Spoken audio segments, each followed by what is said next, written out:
బాలాజీ వెంకటేశ్వర స్వామి క్షేత్రము తిరుమల కొండపై నుంచి స్వామివారు ప్రత్యక్షంగా దిగి వచ్చి నిలబడిన క్షేత్రం. ఇక్కడ ప్రాధాన్యత వెంకటేశ్వర స్వామికి. తిరుమలలో ఏ నియమాలు వర్తిస్తాయో ప్రభుత్వ పరంగా చిలుకూరులో కూడా ఆ నియమాలు వర్తించాలి. తిరుమల కొండపైన ఒక జీవో ఇష్యూ చేశారు అప్పటి ప్రభుత్వం, ఉమ్మడి ఆంధ్రప్రదేశ్ ప్రభుత్వం. దాని పేరు దివ్యక్షేత్రం జీవో.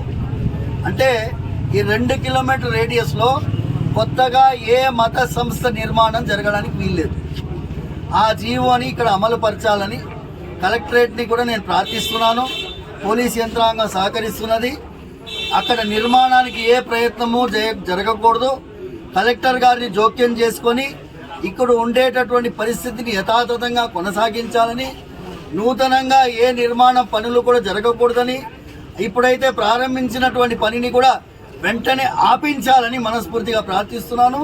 ఎందుకంటే దీనివల్ల లక్షలాది మంది, కోట్లాది మందికి ఆరాధ్యుడైనటువంటి వెంకటేశ్వర స్వామి క్షేత్రంలో మత ఘర్షణలు జరిగాతాయేమో అని భయంగా ఉన్నది.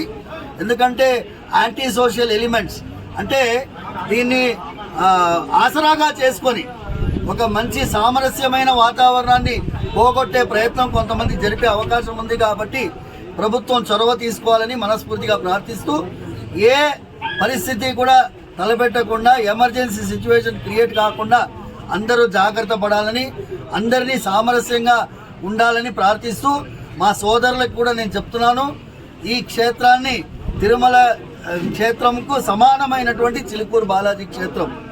ఇక్కడ మేమందరం కూడా మత సామరస్యానికి ప్రతీకగా ఉండేటటువంటి ఈ క్షేత్రం, దీన్ని ఇలాగే కొనసాగించేటట్టుగా తోడ్పడాలని మా ముస్లిం సోదరులను కూడా మేము ప్రార్థిస్తున్నాం.